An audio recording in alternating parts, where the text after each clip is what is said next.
How do sole proprietorships differ from limited companies for Americans in Europe?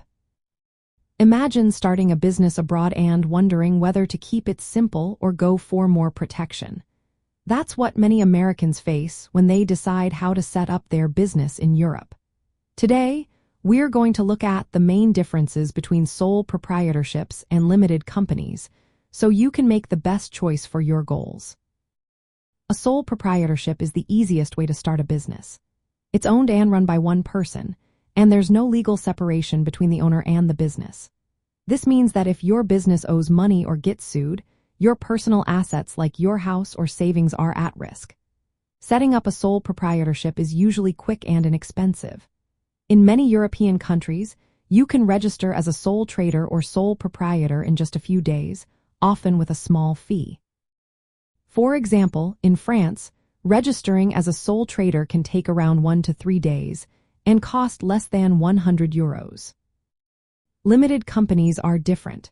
They are separate legal entities, which means the business itself is responsible for its debts and obligations. As an owner or shareholder, your personal assets are protected beyond your investment in the company. Setting up a limited company involves more steps. You need to prepare articles of incorporation, appoint directors, and register with the government. This process can take from a few days to several weeks, and costs vary depending on the country. For instance, in Germany, registering a GmbH, which is a limited liability company, can cost around €2,000 and take about 2 to 4 weeks. Tax is another big difference. Sole proprietors report their business income on their personal tax returns, so profits are taxed as personal income. Limited companies pay corporate tax on their profits, which can sometimes be lower than personal tax rates. Shareholders of limited companies might also pay taxes on dividends they receive, which can lead to double taxation. However, some countries offer tax advantages for corporations, so it's worth checking local rules. When it comes to financial reporting, sole proprietors usually have fewer requirements. They often only need to keep basic records and may not have to publish financial statements publicly. Limited companies, on the other hand, must prepare detailed annual financial statements and submit them to authorities.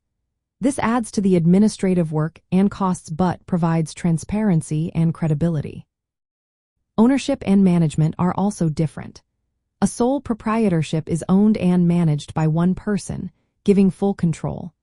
Limited companies can have many shareholders and a board of directors, which allows for more complex ownership structures and shared decision-making.